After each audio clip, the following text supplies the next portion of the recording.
And this time I'm returning back to a sort of technical overview, discussion, whatever you want to call it, about a device now that's been out for, I don't know, just over 12 months.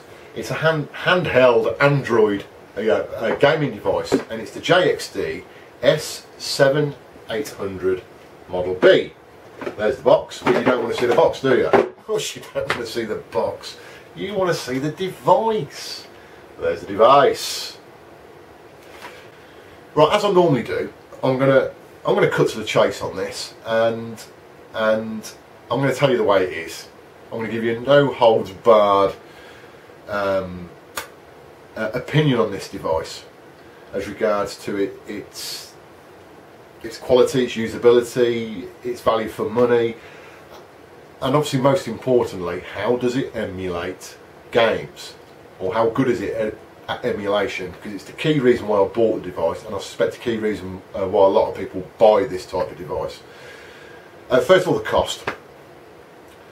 I got this from a company called gameseek.co.uk. I've used them a few times, they're very reliable, and it cost me $99.99 plus postage and packaging, which was about, I don't know, £5 or something like that. It was actually in late November, early December I bought it, and I've just looked at the website again now, and they've put the price up by a tenner. But it's still cheaper than Funstock, so do not go to Funstock. Funstock are charging £130 approximately for it, so it's still cheaper than Funstock, and it's the same device. There's loads and loads of videos on YouTube about this device, raving about how good it is. Yeah, it's. I'm not going to say it's a shit device, because it's not, but I wouldn't say it's quite as good, certainly with the emulation side, as what some people are making it out to be. All depends what you want really from emulation and what you're prepared to put up with, because there are nuances with emulation, certainly on handheld devices, and this is primarily because of the CPU, the processor inside of handheld devices is nowhere near as powerful as desktop machines. And the problem with emulation is the core of the emulation requires very powerful, well, not very powerful, but powerful CPU. Certainly more powerful than what you normally get in handheld devices. I've had a bit of a sort of checkered history with handheld devices and emulation. Always been interested in emulation as regards to handheld devices, just have a play to see what you can and what you can't do, sort of thing. And really, up until purchasing this specific Android device, I always held the PlayStation Portable in very high regard, because it was pretty good at emulation up to a certain level. And again, there's caveats with that as well. I mean, more and more emulators nowadays that are being developed or sort of expanded on and are covering things like 3D games, start to then delve into using GPUs as opposed to CPUs. So that's the graphical processing unit as regards the central processing unit, but they still heavily rely on the CPU. So, and of course, these devices, these handheld devices, haven't got brilliant GPUs in them either. So there's always a trade-off, really, you know. And like I said, up until me purchasing the JXD, I always had a bit of a sort of jaded experience of handheld emulation. Not particularly great. Always had its constraints. And to be honest, even though the JXD is quite a powerful device, actually, there's still issues. There is still issues, and I'll sort of touch on some of those as I go through about the device. It is an Android device, as I've said previously in the video. I didn't have that much experience of Android prior to buying this JXD, so I was sort of coming into it very new about Android, and so I had to get my head around that. I had to get my head around Android, which took some time. Learn about all the tweaks you can do to it to set it up as I want it set up, and remove things that I didn't want on the device, and and so forth. So you need to allow for that, but I suspect there's a lot of people out there who've got Android phones, so you'd be used to that interface. So it's, you know, about doing the tweak. It's not so much the interface. The interface is easy to use, but it's doing the tweaks to it to remove things on the menu, you know, navigation bars, blah blah. You know, you can do virtually what you want to do with Android. It's quite an open system, certainly compared to iOS. But anyway, that's another discussion, not for this discussion. Now, one thing you need to consider, that if you buy a JXD device, or certainly the 7800, is that the standard firmware and the standard kernel that operates on the device appears to be stable, but it's not that great. No, sorry, that's not right. That's not right. It's okay. It is okay. It does what it needs to do, but there's a few issues with it. Well, there's one big issue with it, certainly with emulation, and it's to do with the screen. Is that it reports the screen as being, as having a refresh rate of 66 Hertz, which is wrong. It should be 60. Now, what that causes when you start to run emulators, certainly if you think about Super Nintendo, Mega Drive, PC Engine, Neo Geo, ones that are locked at 60 Hertz or there or thereabouts, and the fact that the screen is saying it's 66 Hertz, and the emulators on Android try to V-sync or try to sync to 66 Hertz, you get a screen judder, which isn't very good, and it's a known bug with the JXD firmware. So then you start to delve into looking at ways of changing the firmware or reflashing the firmware, which can be a whole world of pain, believe me, or it can be really straightforward. But because I was coming new into Android, didn't really know much about it, and there's so much fragmented information on the internet. There's a lot of information, but a lot of it's fragmented about different firmwares for this device, and there's loads of them. I mean, there's just a load of firmwares. And some of the firmwares cause other issues, and so I was, I can't believe this. I've got to but anyway, I found a firmware that removed the issue to do with the refresh, and also removed some other issues that were apparent within the standard firmware. The reflash procedure is pretty straightforward to do on these devices, but I haven't got a link to the firmware, because I must have had about 15 screens up at once on my desktop looking at various things, doing a lot of research, and I didn't take a note of where I was taking information from. So apologies for that, guys. I can't give you that link in the description of this video, unfortunately. But what I will try and do is hunt out the actual file name, which I've got here actually. So I'll put the file name. So in theory, if you put the file name into Google, you should be able to find this specific firmware, and within the zip file that you download, there is a set of instructions. So just follow the instructions, and it's fairly easy to do. I did think I'd bricked it at one point, but I hadn't. I basically had to reflash it again because I had made a mistake. I had to reflash it, but it worked. It was absolutely fine. So you have to bear that in mind if you're thinking of. I mean, you can run the emulators on it out the box, and they will run, but they will be slightly jerky. And again, if you're,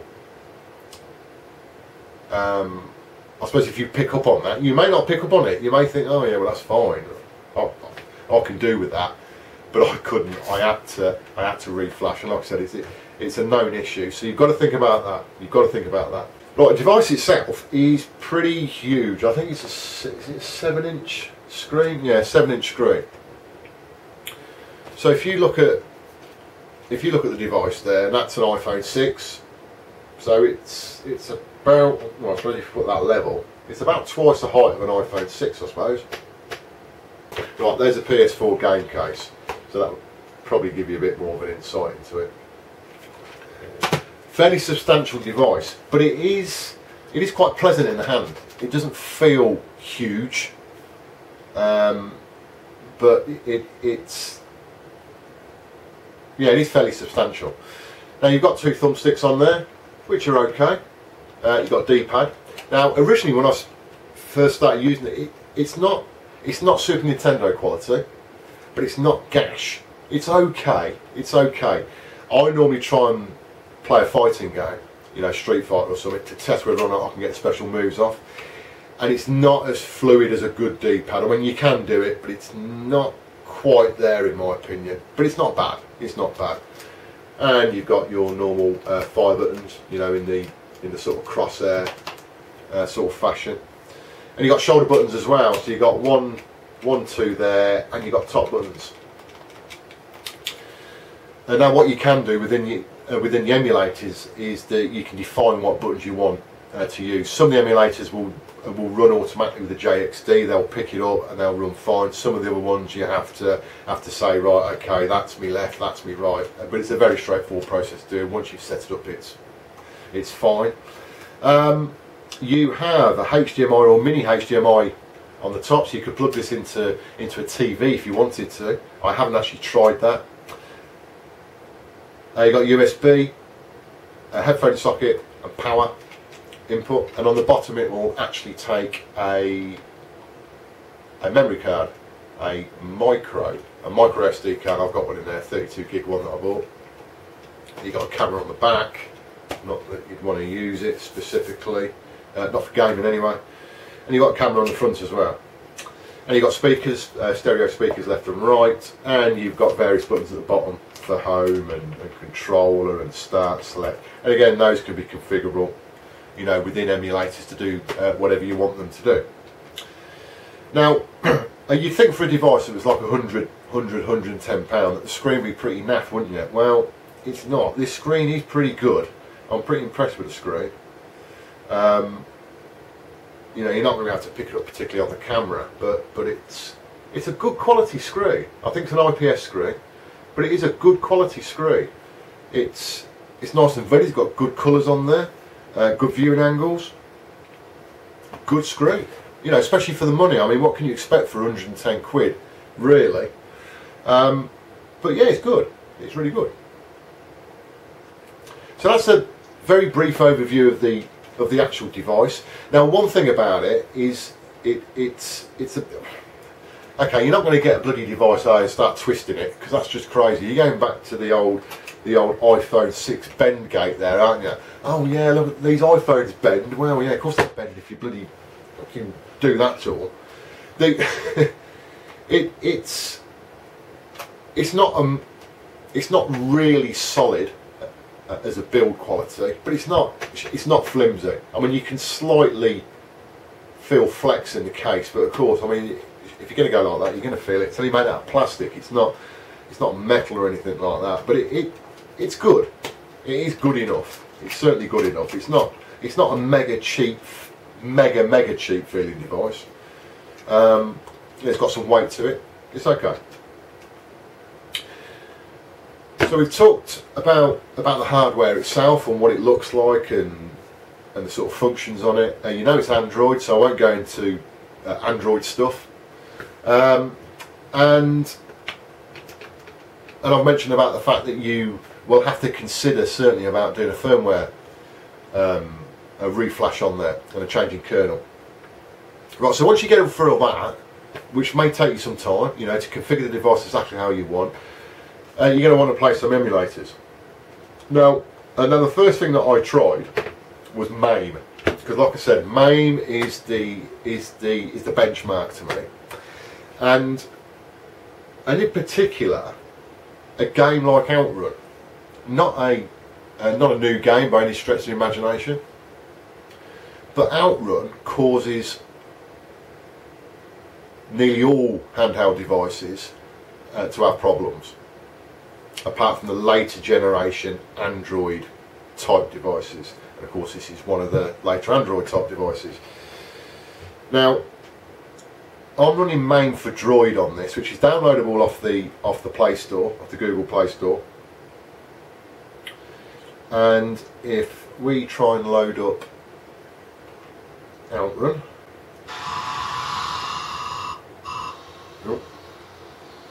I've got the screen rotation on there, and you're not going to be able to see this very well, I know you're not, but there you go, Outrun's running, and if you look at the frames, if it's focusing right at the top, it's 60 frames a second, 60 out of 60, and it's 100%. You're not really going to see much from that, but it's there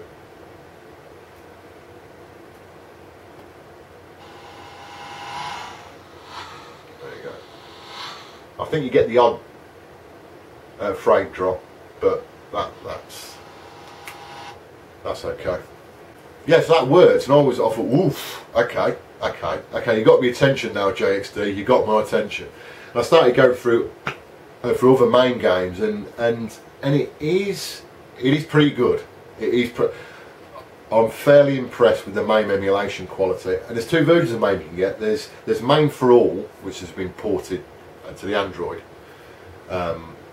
platform. Both of these obviously have been ported. I thought I was playing and would I want to say that for. MAME for All, and there's another version called MAME for Droid. Now MAME for All is working off an older ROM set, or part ROM set, and MAME for Droid, again, it's available on Google Play Store, is compatible with a later ROM set, 0.139 ROM set, which has a lot more games on there. But of course, you know, don't think that all the games are going to run, because they're not, and they're not going to run properly. You know, you're going to get problems with performance, but a lot of games do run. Certainly the type of games that I'd want to play on this. Anything that's 3D related, forget it. It won't run. But a lot of the 2D stuff do run. But what you'll probably find is that you'll need both versions of the MAME emulator on there, because strangely enough, Outrun, for instance, runs crap in the later version of MAME than it does in the early version of MAME. Weird, isn't it? But it's to do with the way that the core's been built on the later version. Is it needs more CPU power, and of course these devices haven't got that CPU power. So MAME is okay. MAME is okay. I'd go as far to say MAME is good, but it won't run everything. So you need to get that clear, that it won't run everything. Neo Geo emulation. Now that's okay. It's not perfect. It's okay. It is okay. A majority of the games run at full speed. Some of the games don't under the Neo Geo emulation. Super Nintendo. Most of the games run at normal speed. There are a few issues with some games. Star Fox is one of the ones you want to try on a handheld device. If it plays that, then it's a pretty good sort of powerful device. JXD plays Star Fox, but it's not at full speed. It's dropping a couple of frames. So again, it's you know, even nowadays with these types of devices, they can't run those types of games really smoothly. You know, unless you start turning stuff off or whatever. You know, well, turning stuff on as regards to putting frame skip on, and I refuse to put frame skip on. I absolutely hate that with a passion, because you're just not getting full speed. You're dropping frames of animation, or well, you're just dropping frames full stop, and that's not good. Mega Drive emulation, again, that's about on par, the same as sort of the Super Nintendo one. It is pretty good. It is pretty good, but there are issues with some games. And PC Engine, again, that's pretty faultless actually. PC Engine stuff plays okay. Now, I'll say one of the surprises, I actually tried a PSP emulator on this, and I've tried it with Darius Burst, and although it's not absolutely perfect, there's a couple of sound glitches. It does run at quite a steady 60 frames a second. Might drop a couple of frames every now and again, but considering this is on an emulation, I was pretty surprised, to be honest, how well it ran. I tried some other games and they were just utter dog shit. So that is, again, this is part of the emulation stuff. It's it's not necessarily black and white. there is several shades of grey. Depending on what type of console you want to emulate, may mean you have to start messing around with settings for each game, or some games just won't run.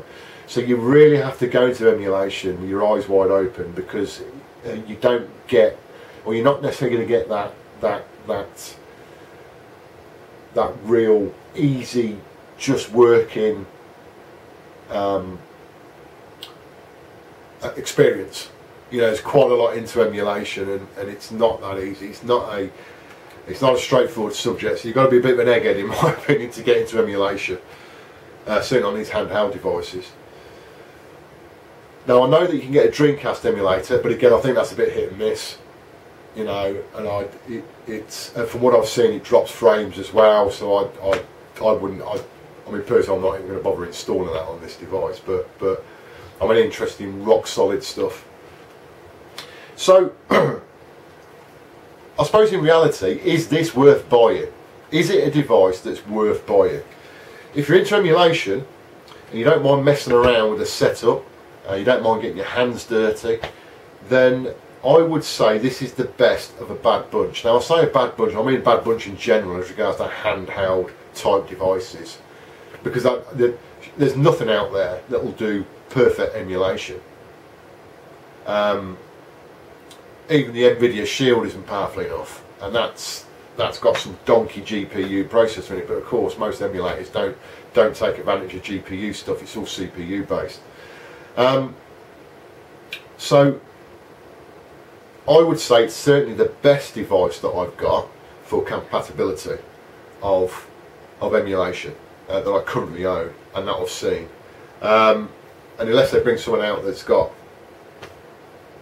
you know, twice as much CPU power or whatever it's going to need to get that real smooth experience, then I don't think you're going to get anything yet that's going to better this type of device. Well, certainly not for the money. I mean, for £100, £110, it's pretty much peanuts, I think, for a device like this. So I would recommend it with quite a few caveats, because it's not going to be perfect. It is a bit of a faff to get things running. And the more and more that you are used to using original hardware on like CRT screens, you will notice differences in the emulation compared to what you used to with original hardware. Trust me, you will. And there's a lot of people out there saying, oh yeah, emulation, you don't get no lag. Bollocks.